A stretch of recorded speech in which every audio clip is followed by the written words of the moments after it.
So if you are wondering why you didn't get to see Andy get dropped off in this ZJ in this video, that's because we had a little bit of an issue, and I'm going to follow that up in my next video. So stay tuned for that as I correct a problem with the General Grievous. And I'm dropping him off in the Commander after our ZJ road trip. Why? We had ZJ issues. I'll see you tomorrow if you need help. I might. Okay. Have a good night, buddy. Wake up early and I'll come I'm gonna over. need help bleeding some brakes. No problem. What time you just call me in the morning or text me to let me know when you're starting. You got it, man. Okay. Will do. Good night. Night. Cheat my life. Cheat my life.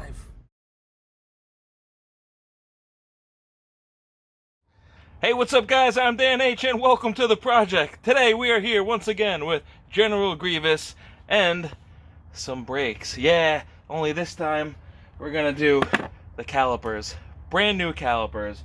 Well, remanufactured calipers, because these, they seized.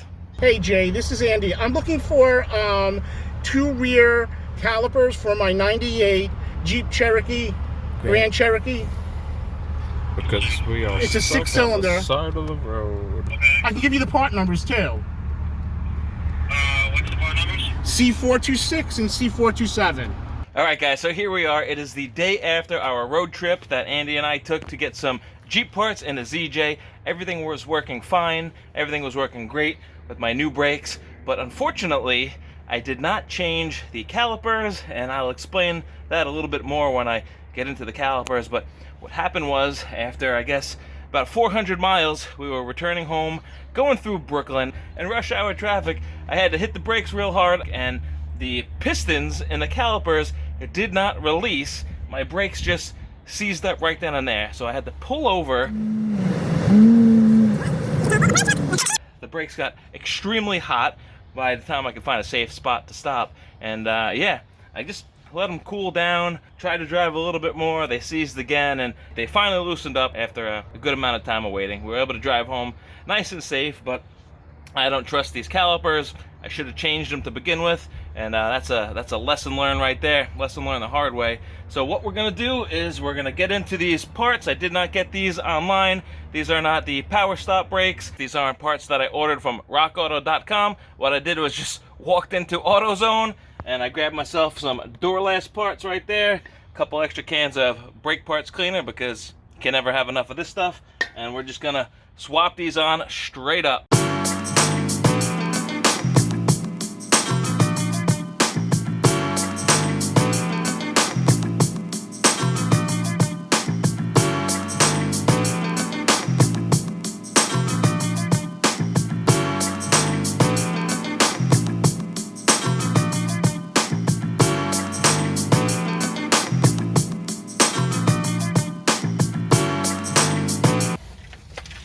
Alright, so here we go. We got the wheels off. Now we're going to take off the calipers. Should be nice and easy. We just serviced these, well, sort of. We did the pads and rotors, and we neglected to change the calipers. And again, I will get to that in a minute. Why I was so neglectful. Bad Dan. But here we go, just a 13 millimeter. And I find it really easier to use these ratcheting little wrenches. These are fantastic. Highly recommend these. These are, what are these? These are Husky. These are Home Depot ones. So, yeah, I'm not a paid Husky sponsor, but it works. So here we go. Slide these little caliper pins out. Then you go ahead and wiggle off this caliper.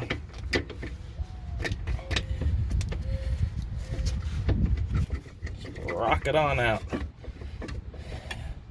Now we can take a look at the damage.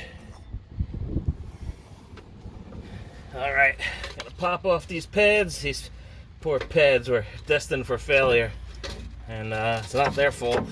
These are actually really good pads, and I toasted them. Oh my goodness. Look at these. These are charred. Yikes. Charred and cracked. Oh, my mistake. Oh my goodness. That discoloring on the edges, and that's about 1/8 of an inch inside. That is from just excessive heat. That's what you get after a race. Abuse or idiots neglecting to change their calipers. Oh my goodness. Let's look at these rotors here.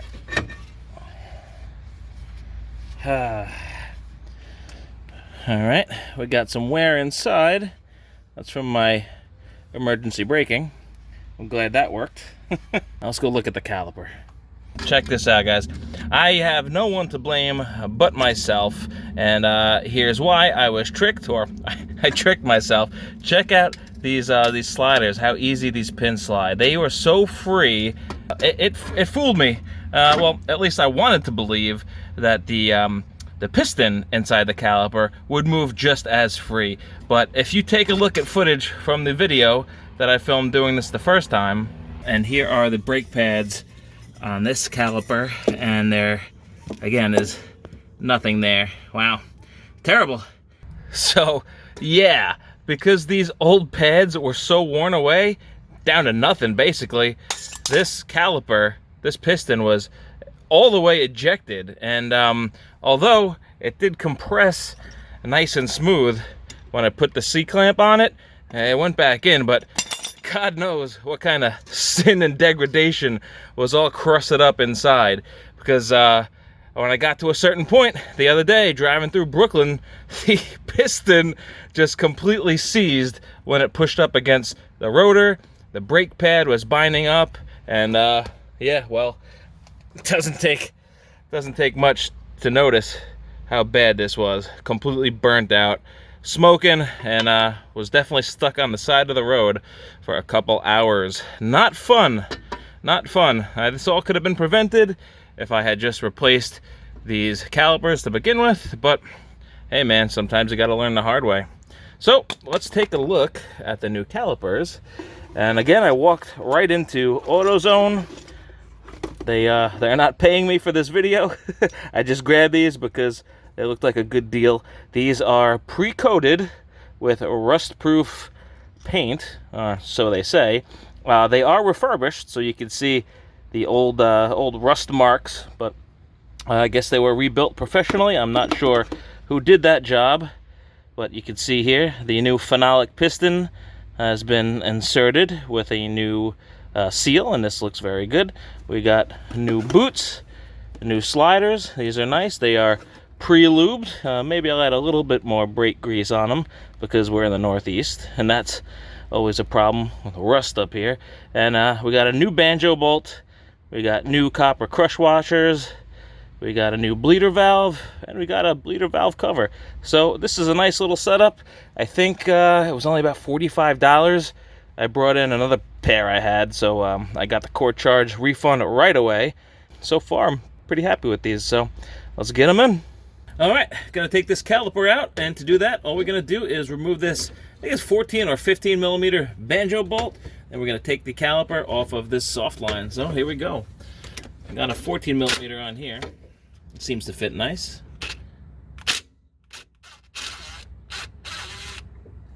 There we go. Banjo bolt is out.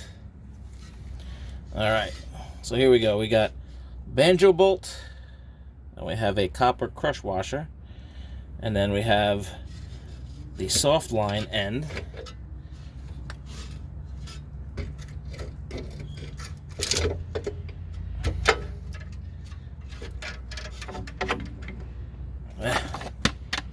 Don't forget, put something down, catch any dripping brake fluid splatters. That's down there. And here we go. The soft line end came off nice and easy. All right, here's my old flower pot bottom catching all my drippings. I got my banjo bolt down here, copper crush washer inside. We got the other copper crush washer right here, pressed up against the caliper. Now let me show you guys. Here we go. Pop this out. Now here's a good look at the banjo bolt. Now this is pretty important. Take a look at the crush washer. We got a ribbed side over here, and we got a smooth side over here. Now, a lot of people say which is the side that goes against the caliper. Many will argue it's the rib side, many will argue it's the smooth side. Well, the correct answer is neither, because you are supposed to use fresh crush washers every time you put on a new banjo bolt. Check this out, guys. Look at this. New banjo bolt. And look at this. The crush washers are brand new, completely smooth all around. You want to use new crush washers, and this will prevent any leaks. All right, got my soft line wedged in between my springs, and it's leaking a little bit because, well, all the gravity is pushing down through the system, and brake fluid is just gonna be oozing out the top. So I'm gonna try to get my caliper hooked up sooner than later. Here we go. Now is a good time to get a look at the soft line. You're gonna want to inspect it, make sure there are no cracks in it at all. This looks to be good, and if you're gonna change it, might as well do it now while you already got the system open. And I'm just gonna clean this up, and then I'll put on the new caliper. All right, just gonna wipe everything down. Don't want any gunk on here whatsoever. I want to keep it smooth. Hit it with some brake parts cleaner.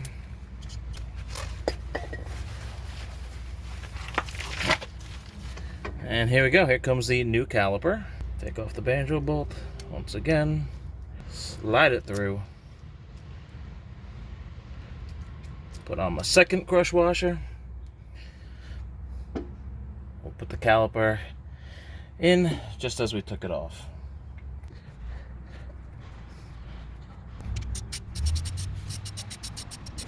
All right, got my banjo bolt on. How do I know it won't leak? Well, it's very important to torque it right, because you want to get the copper to crush just as it should. And to ensure you have the right torque on this, I'm going to use a torque wrench.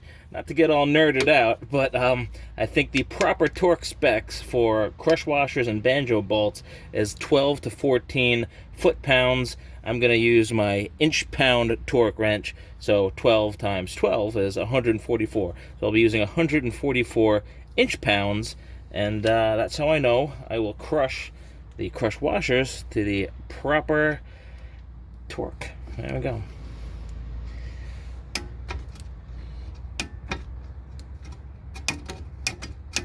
There we go. It's important not to over torque these, otherwise they will just leak and leak and leak. And there we go. That should be a properly torqued banjo bolt. Just gonna clean up because, of course, the brake fluid is corrosive. Don't want anything to rust or rot as bad as it already is rotting. Nice to have a new caliper. But yeah, that is great. Fantastic. All right, we'll go ahead and install the pads and the rotor again.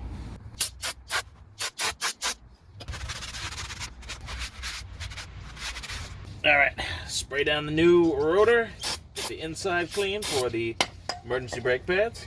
Once again, deja vu, guys. Deja vu. What is it? A deja vu is usually a glitch in the Matrix. It happens when they change something. Outside rim for the brake pads. As you can see, I got plenty of anti-seize. Still good to go. Put that on.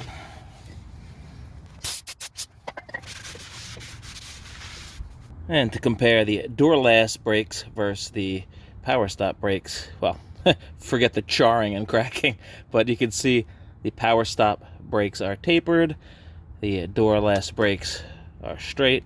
They both have grooves in the center. And yeah, well, we'll see how these do. I'll pop these in. Brake grease.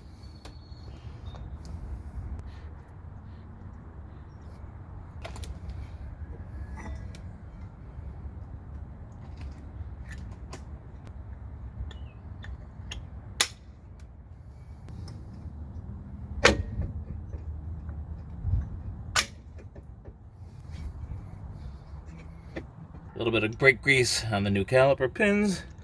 We'll go ahead and slide them in. Actually, gotta slide the bottom brake out a little bit, get around the shock, and we'll hand thread these. These are the 10mm bolts. They got the big flange on, but go ahead and swap the 13mm for the 10mm.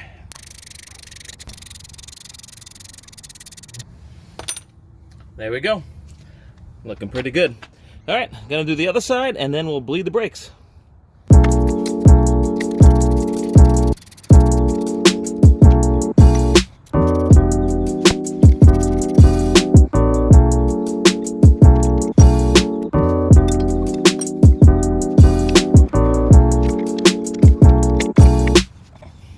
Ugh.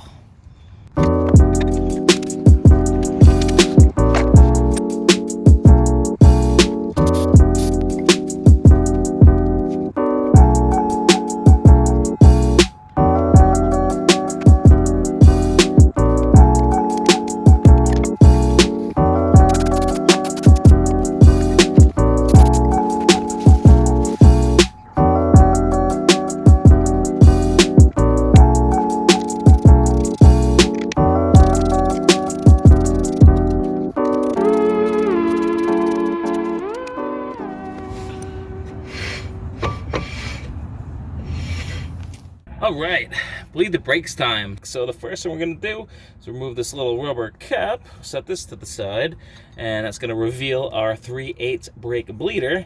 And I'm just gonna crack this open. I'm gonna do this for both sides.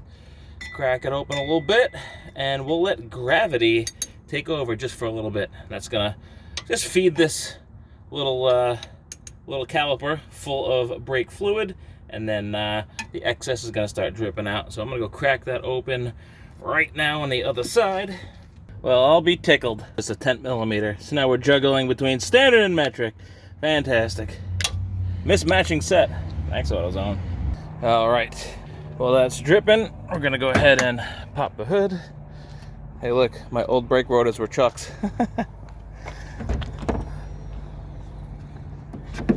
Open this up. Let gravity do its thing for a minute while I go find my new brake fluid. All right, so here's my brake fluid. This is stuff I opened just the other day, maybe it was about 5 days ago when I did my brake top off. And yeah, freshly opened. I know this is good. And let's see, this should be brand spanking new. Yep, brand new seal.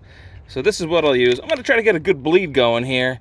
And of course, you're gonna always wanna use new brake fluid because brake fluid is hygroscopic. It attracts water, and water in your brake system is bad. That's what I'm looking for, just a little steady drip. Just so I know that the fluid was seeping in to the caliper. It's working its way out of the bleeder valve. So now I can go ahead, close this off. We'll start the bleeding process. We just did this to let gravity do the job for us while we cleaned up a little bit. This was the 3/8. Dang it, got me all confused now. I'm gonna have to switch these out one day. Not today, AutoZone, not today. All right, so tighten this back up. I'll go tighten the other side, and then we'll just start bleeding the other side. All right, when you bleed the brakes, you wanna make sure that your reservoir is topped off with some fresh fluid. There we go, that's plenty. Now we're gonna cap this up, and then we're gonna bleed everything that's the farthest from this whole setup, the master cylinder first. So that's going to be the passenger side rear, then we're going to go to the driver's side rear, then we're going to go to the passenger front, and then we're going to go to the brakes right underneath this, which of course would be the driver's side front. So that's the pattern to bleed the brakes. All I need now is a lovely assistant. So, hey babe, brake bleeding time. All right, guys, here is our simple brake bleeding setup. This is tried and true. People have been doing this since the Middle Ages, so you know it works. Just got a simple jug here. This is wiper fluid, doesn't matter what it is. I got a little water at the bottom to give it some weight, and I drill a hole in it, and I put my tube in it. It's a 3/8 outer diameter and a 1/4 inch inner diameter, and nothing special going on here. Just a little zip tie to keep the tube from pulling out. And go ahead and secure this lid on. Now what we're gonna do is take our 10mm, well, this one's 10mm at least, other side is 3/8. What we're gonna do is we're gonna make sure this is on nice and tight. There we go. So we're gonna slide this on right there. We're gonna give us some room to loosen it just in a minute. We're gonna pop on our tube right onto the bleeder, and we're gonna hold this firm right in here.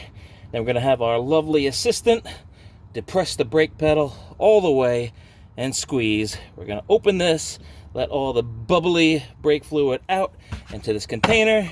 Then we're gonna go ahead and put this back on tight, and she's gonna let go of the pedal, and then we're gonna do this a couple times, 10 to 15 times, heck, why not? As long as all the bubbles come out, you do what it takes. And that's it, that's simple. So here we go. All right, babe, hit it.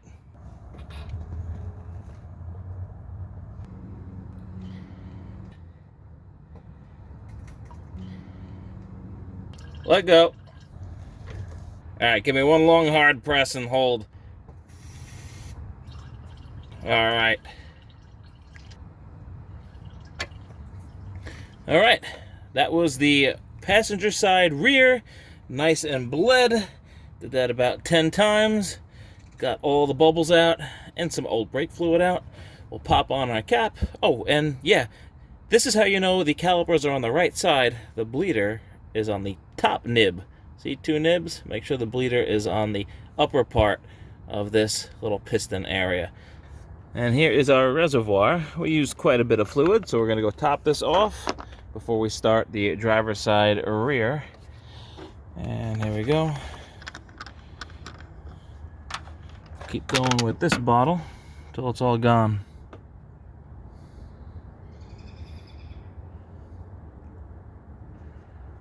There we go.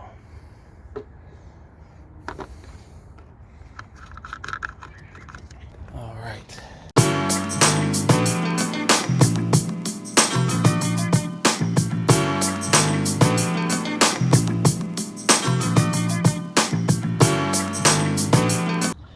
All right. Rear brakes are bled. Thank you, lovely assistant. Oh, it's Andy. We're here. Let's do it. Do the fronts. Make sure all the air is out. And we'll top this off again. Here's one thing I always forget to do. The FSM calls for it. I always overlook it. A little bit of brake grease right over here on these tabs. We'll get this thing sliding nice and free. Just a little bit, not too much.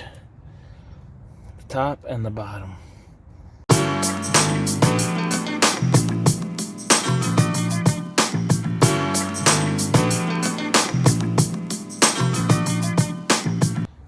Alright guys, here's something I do that I don't usually tell you guys. It's usually an off-camera thing.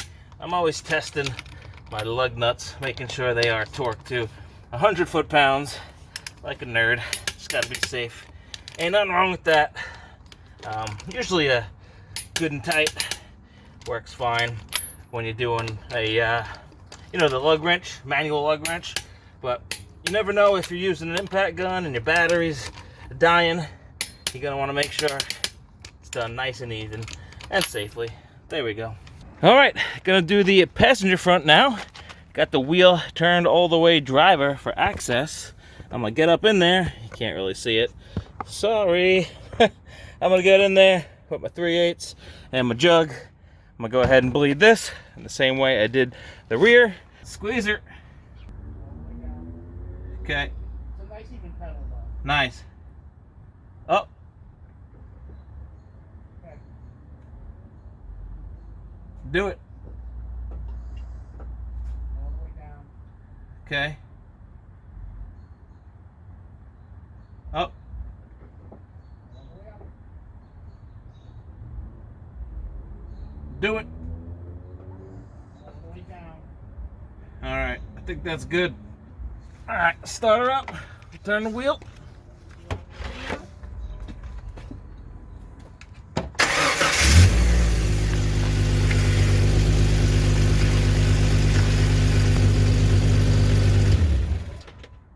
Open. All the way down. Closed. Up. All right. Last one. Open. Squeeze it hard. Yeah. Closed. Closed. Nice teamwork. I could see the fluid go from yellow to clear. That's good. Yep. Get the bed out. You done? Done. Look at all this nasty stuff. This is supposed to be kind of clear, and it's definitely not clear in this jug. So yeah, we're getting this out of here, and we use this whole, what is this? We use this whole 12 fluid ounces. So that's in the system. Nice, fresh, good stuff. And we just open this. So we're going to top this off gently. Don't spill it. We're not going to overfill it. Not like I did last time. Right, guys? You guys are the best subscribers. You always call me out when I screw up. And I love it. Makes me better. So we're adding fluid to the fill line. And that should do it. All right, one quick wipe down, make sure we got all the spills, don't want to corrode this Jeep with brake fluid, and yeah, here we go, test drive time.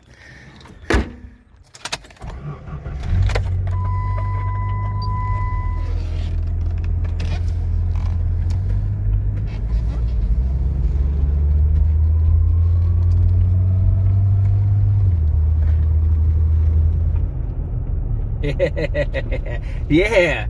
All right, guys, first off, this brake pedal feels great. It engages right at the top of the pedal. It is nice and firm, so that brake bleed was excellent. That did the trick.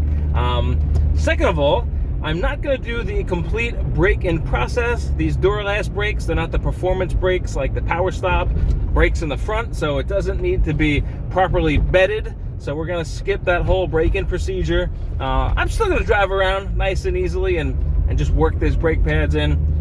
You know, why not? I'm used to doing that, but it doesn't require that type of break-in process. So, so far, so good. Just gonna drive around, and I don't know, guys, maybe I'll report back to you in a couple of weeks. I won't close this one out just yet. I won't jump the gun on that. If any problems arise, you will hear about it immediately, but until then, doing great. So, I'll catch you guys in a couple of weeks.